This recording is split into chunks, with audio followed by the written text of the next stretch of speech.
За бид нар нэг сонин зүйл дээр ярилцъя. Амны уншлагын дээр. Яагад бол энийг ерөөсөө нэг гаргахгүй бол болохгүй.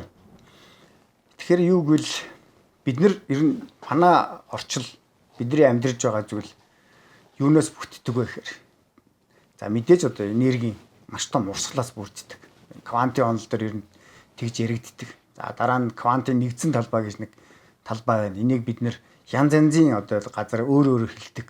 Мөнх хөхтөнгөр гэж нэрлэж болно. Квантын нэгдсэн талбай гэж нэрлэж болно. Эсвэл одоо бусад оршил гэж нэрлэж болно. За тэгэхээр нэг ийм зүйл байна. Бид нар нэг ийм муухай үгийг бид нар байнга хэлдэг. Энийний тухай өнөөдөр бас нэг би чадах ятгаараа тайлбарлаж гаргахыг хичээе гэж бодсон юм. Тэгэхээр микровит, макровит гэдэг нэг хоёр төрлийн байна. За микровит гэдэг нь бол маш их жижигхэн бие. Тэгэхээр энэ жижигхэн биеийг бие нь одоо биетүүд амьтай амьгүй янз янзын биетүүд бидний эргэн тойронд оршиж байдаг. Бид нэр гадаад орчныг 5 м хүүгээрээ бид нар хүлээж авдаг. Харах уу, амтлах уу, үнэрлэх үү, хүрэлцэх үү, сонсох уу гэдэг. Тэгэхээр энэ зүйлээс хэтэрсэн бас зүйлийг бид нэр энэ мэдрэмж хүлээж авдаг энэ мэдрэмжүүдээ хэтэрсэн зүйлийг бид нар хүлээж авч чаддгүй.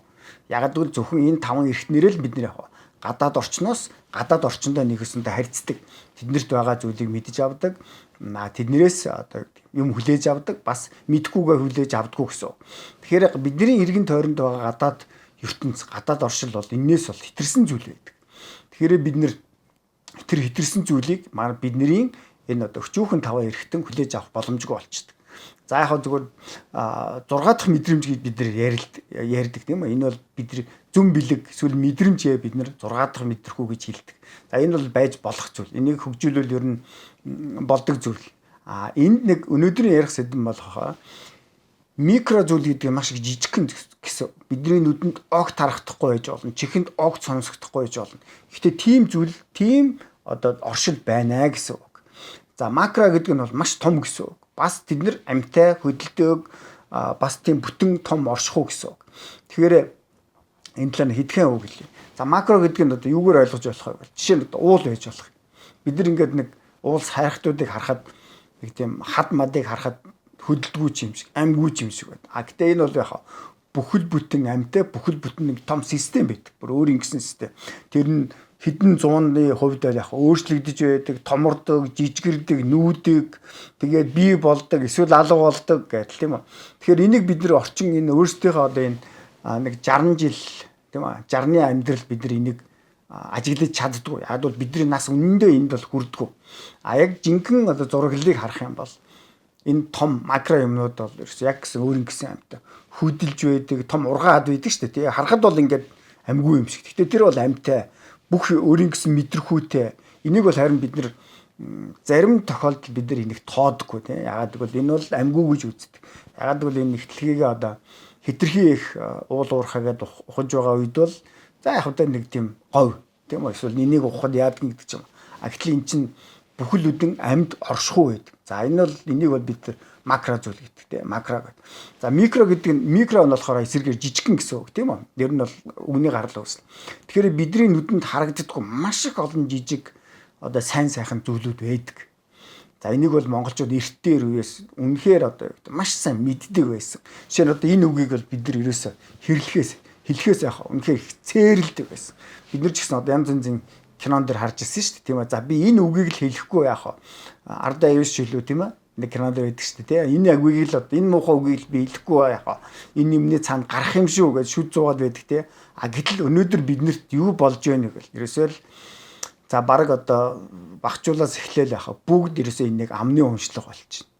Энэ бол үнэхэрийн одоо юу гэдэг тэр бидний нүдэнд харагддаг тийм муухай оршил, муухай юмс байдаг байхгүй юу? Тэр нь бид нар дээр ирээд парапсихологи дээр бол ингэж үздэг. Тэд нар яг бид нар дээр ирээд бидний авра буюу гэрлэн бүрхүүл дээр наалддаг гэж үздэг. Тэгээд бидний одоо ажил үйлс доройтох, эрүүл мэнд доройтох гэдэг бидний дандаа хасах зүйлүүд болдог. Гэтэл энийг ерөөсөө бид нар огт тоодгүй зүгээр нэг тийм амны уншлага л байдаг. Гэтээ яг энэтэй адилхан бас өшөө бас гэдэг. Янз янзын муухай өгнүүд бий.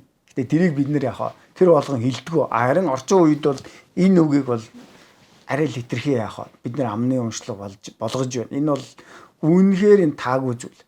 За энэ дээр нэг зүйл байгаа. Энийг бидний одоо ялангуяа одоо миний нас ч юм уу надаас ахмад хүмүүсэд бол муу зүйл энийг хэлж болдгоо гэдгийг тэд нар бол мэднэ.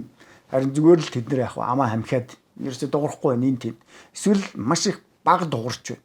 Тэгэхээр энэ дээр бол энэ бид нар нэмэх том одоо юу гэдгийг нэг тийм анхаарах зүйл байна биднэрт. Ялангуяа үр хүүхдүүдтэй хэлэх хэрэгтэй. Энэ нэг муухай үгийг л яг битгий хэлж байгаа. За энэний оронд одоо өөр одоо нэг тийм сайхан үг одоо тосоор гожж гэдэг юм уу тийм ээ. Хараалны үг хэлж байгаа. Энэ чинь хараалын үгнээс муухай үг шүү дээ. Ягаад бол энэ төрлийн дахиад хэлээ энэ төрлийн муу мухай юм чинь бидний нүдэнд харагддаг байхгүй жихэн сонсогдохгүй. Нөгөө нэг бидний таван гадаад ертөнцийг таньж мэддэг таван эргэтнээс чинь энэ яг хальчихсан зүйл байхгүй юу. Тэгээ бид нар дээр ирээд буучхна. Янз янзын одоо бүр тэр найз нөхд бүгдэнтэй ирээд бид нар дээр буучхна. Ялангуяа бидний одоо гэрлэн бүрхүүл дээр ирээд буучхна. Тэгээд дараа нь гэрлэн бүрхүүлээсээ эдгэр чинь бидний хүрдүүдийг гэмтээ. Биднэрт энерги өгдөг үндсэн 7 хүрд. Бидний биеинд байрладаг үндсэн 7 хүрд чинь цааш задраад 108 хүрд. Энэ хүрдүүдийг яг гэмтээж эхэлнэ. Хүрдүүд биднэрт яг эрчсийг өгдөг. Тэгээ бид нар амьд байдаг. Тийм одоо 5 элементээс бүрддэг хүн амьд шүү дээ хүн гэдэг чинь. Тэгэхээр бид нар бусад амьдтаас ялгаатай зүйл нэг бол бид нар маш өндөр ухамсартай. Харин ухамсартайгаар энэ нэг муухай үгийг бид нар байнга хэлээд байнга дуудана гэдэг чинь нэгсэндээ өөртөө одоо яхаа байнга өвчин дуудана, байнга муухай юм дуудаж байна гэсэн. Түүгээр явж байгаа, түүгээр өнгөрөх зовлонг үгээр дуудана гэдэг чинь энэ байгаа. Тэгэхээр энэ одоо амны уншлагыг бид нар үр хүүхдтэй ялангуяа одоо мэддгүүдээ хэлж байхгүй бол энэ одоо удахгүй бид нар зүгээр нэг тийм энгийн үг болохноо. За өнөөдрийн одоо энэ нэг зүйлээр нэг л одоо эрхэмлэн та нарт одоо захий гэж бодсон. Гэхдээ яг зүгээр хүмүүс бол энийг мэднэ. Би зүгээр нэг сануулъя гэж бодсон шүү. За ингээд анхаарал тавьсан та бүхэнд баярлалаа.